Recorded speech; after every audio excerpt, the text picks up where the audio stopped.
Inilah peristiwa di balik turunnya ayat Al-Quran Surah An-Nur ayat 33 yang berkaitan dengan budak wanita dan pelacuran. Abdullah bin Ubay bin Salul adalah pemimpin yang berpengaruh dari suku Khazraj di Madinah. Meskipun dia dan sukunya telah memeluk Islam, bin Salul seringkali tidak sepaham dengan Nabi Muhammad. Nabi menyebutnya sebagai munafik, tetapi Nabi tidak berani menghukumnya karena suku Khazraj akan membela bin Salul dan memberontak melawan Islam. Bin Salul memiliki budak perempuan yang dipaksa menjadi pelacur. Salah satunya adalah Musaikah.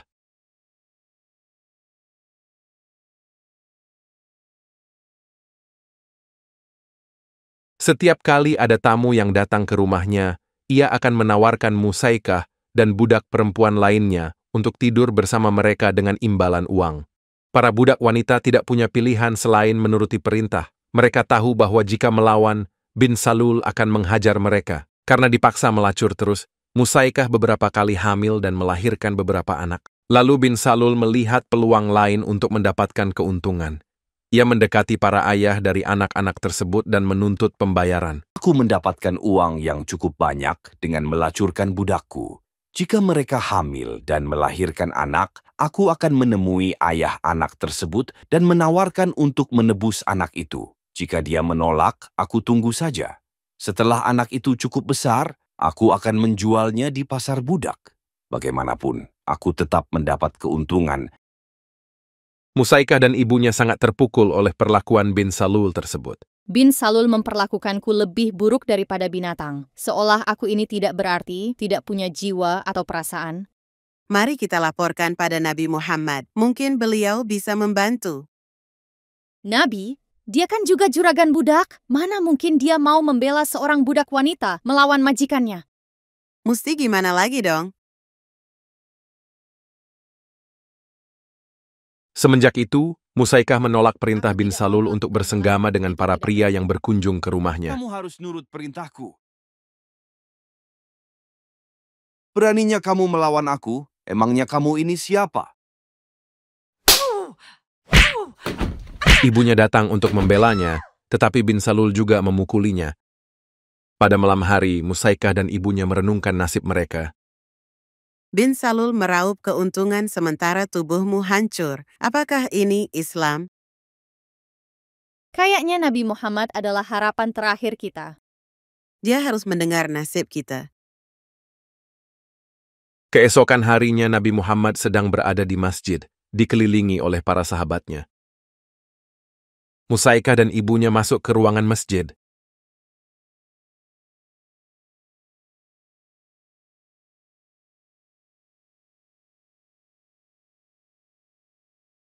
Ya Rasulullah, aku membawa luka hatiku yang dalam ke hadapanmu untuk meminta keadilan. Bicaralah, ya ukhti. Anakku, Musaikah, dipaksa melacur oleh tuannya, bin Salul. Dia terus-menerus dipermalukan dan dimanfaatkan. Di manakah keadilan bagi budak wanita ini? Bin Salul. Nabi Muhammad enggan bertindak terhadap bin Salul, tetapi ia tahu bahwa ia harus melakukan sesuatu. Bin Salul nggak boleh main paksa seperti itu. Allah berfirman padaku, Quran Surah An-Nur ayat 33.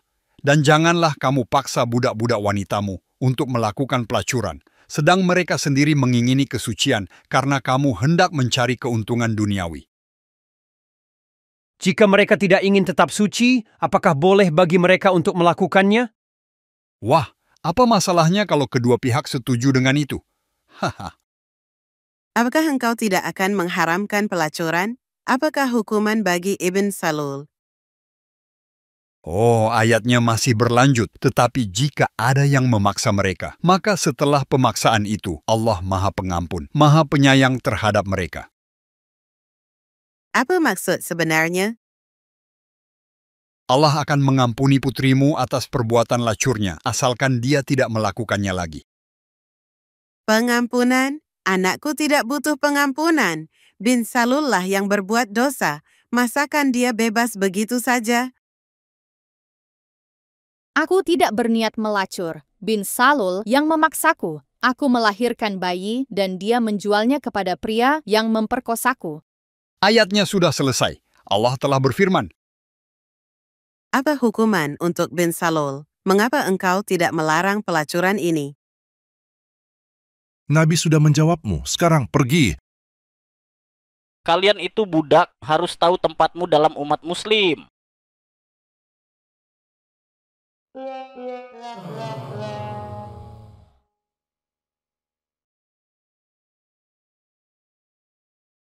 Musaikah dan ibunya meninggalkan masjid dengan rasa kecewa yang mendalam. Keadilan macam apa itu? Dia bilang nenggak miras atau makan daging babi haram, tetapi dia menghalalkan pelacuran dan perbudakan. Quran Surah An-Nur ayat 33 sengaja dibuat samar, ambigu, agar orang dapat menafsirkannya sesuai dengan kepentingannya sendiri. Nabi rupanya mempermainkan kita, seolah-olah membela kita yang lemah, padahal sebenarnya tidak. Dia bahkan tidak menetapkan hukuman apapun untuk bin Salul. Musaikah harus tahu bahwa dia tidak bisa menolak kendali tuannya atas tubuhnya. Dia tidak bisa menuduh para pria itu memperkosanya, karena menurut Islam, kesaksiannya tidak dianggap sah di pengadilan syariah. Kesaksian seorang budak tidak memiliki kekuatan hukum. Titik. Menurut Allah atau Muhammad, budak tidak dianggap sederajat dengan manusia muslim untuk bisa bersaksi di pengadilan syariah. Tafsir Al-Qurtubi, Quran, Surah Al-Baqarah, ayat 282. Malik, Abu Hanifah, Syafi'i, dan mayoritas ulama telah menyatakan, saksi dari seorang budak tidak sah. Imam Syafi'i menulis dalam bukunya Ahkamul Quran, Jilid 2, halaman 142, dan kesaksian harus berasal dari orang-orang merdeka, bukan dari budak. Demikian pula, orang-orang merdeka tersebut haruslah pengikut agama kita, yaitu mereka haruslah muslim, sedangkan kesaksian dari orang-orang merdeka yang bukan muslim juga tidak diterima. Imam Abdullah ibnu Abi Zaid menulis dalam kitab fiqhnya, kesaksian seseorang yang bersalah yang telah dijatuhi hukuman atau kesaksian seorang budak, anak di bawah umur, atau orang kafir tidak dapat diterima. Tatanan moral sejati suatu peradaban terungkap dari cara peradaban tersebut memperlakukan anggota masyarakat yang paling rentan. Dalam hal ini, perlakuan Islam terhadap budak wanita sepanjang sejarah Islam menunjukkan kerusakan akhlak dan etika yang sangat parah. Hukum Islam memperbolehkan umat muslim untuk melakukan hubungan seksual dengan budak perempuan mereka dan mendukung perlakuan yang secara sistematis menghancurkan martabat para perempuan tersebut. Budak-budak ini dapat diserahkan, dipinjamkan, atau dibagikan di antara kerabat, tamu, atau bahkan budak lain tanpa memperhitungkan persetujuan, kehormatan, atau martabat mereka. Tafsir Dur-e-Manthur dalam keterangannya tentang Quran Surah Al-Mu'minun ayat 6 menyatakan, Abd al-Razzaq meriwayatkan dari Atta bahwa ia berkata, adalah kebiasaan umum bahwa seorang pria menjadikan budak perempuannya halal bagi budak lakinya, anak lakinya sendiri, saudara lakinya, dan ayahnya, dan seorang wanita menjadikan budak perempuannya halal bagi suaminya. Sesungguhnya aku mendengar bahwa seorang pria mengirim budak perempuannya kepada tamunya. Ketika nilai budak wanita dianggap menurun, majikan muslim dapat menjualnya kembali di pasar budak, di mana majikan baru akan membelinya, dan siklus penyiksaan akan dimulai lagi. Dengan setiap pemilik baru datang pula eksploitasi yang baru, dari yang pertama, lalu yang kedua, lalu yang ketiga, dan seterusnya, menjerat wanita itu dalam siklus penindasan seksual tiada henti, tanpa jalan menuju kebebasan. Tapi tidak berhenti di situ. Jika seorang budak laki-laki berhasil menikahi seorang budak perempuan dan membentuk keluarga sekecil apapun, majikannya tetap berhak untuk mengambil perempuan itu. Hak milik majikan atas budak tersebut mengalahkan ikatan pernikahan antara budak miliknya. Jika sang majikan menginginkannya, ia dapat memisahkan perempuan itu dari suaminya, lalu meniduri perempuan itu. Sahih Bukhari, Buku Nikah, Bab 25. Anas berkata, makna ayat Al-Quran, wanita-wanita yang telah menikah dilarang bagi kalian, kecuali budak-budak perempuan yang kalian miliki.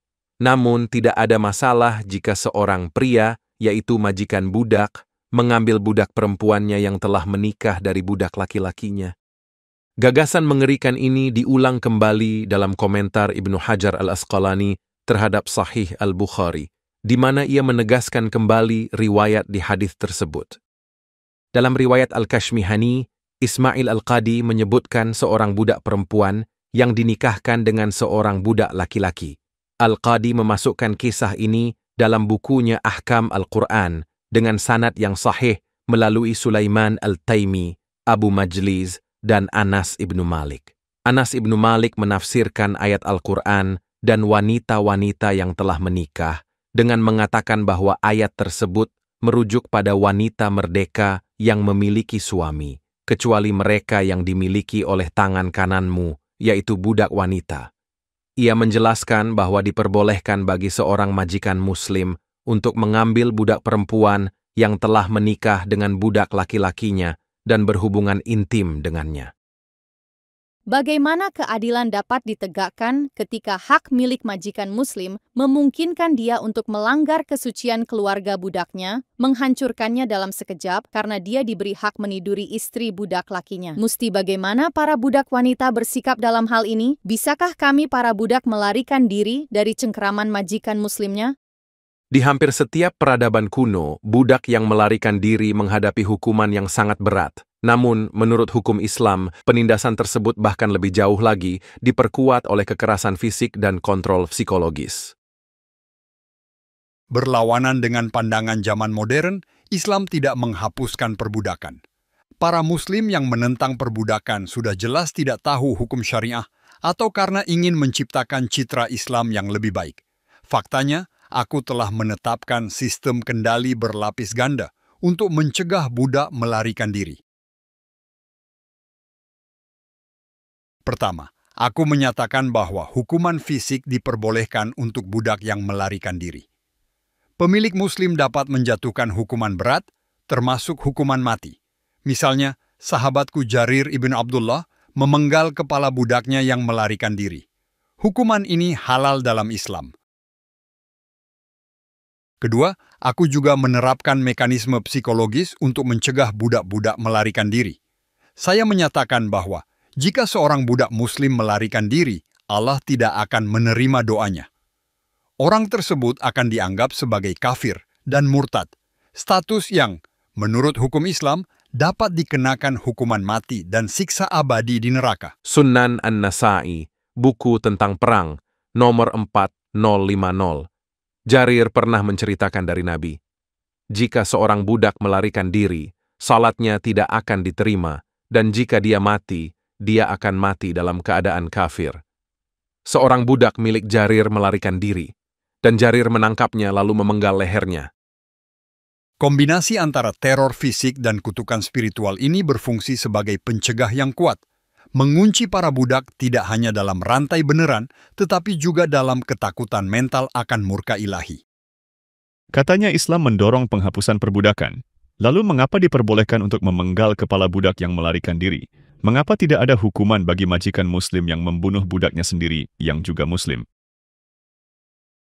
Sekarang aku mengerti, sebagai budak wanita, aku tidak memiliki hak apapun menurut hukum Islam. Bahkan setelah menikah dengan suamiku, majikan muslimku masih bisa memaksakan diri padaku, menghancurkan pernikahanku, dan merusak keluargaku. Apa yang bisa kulakukan?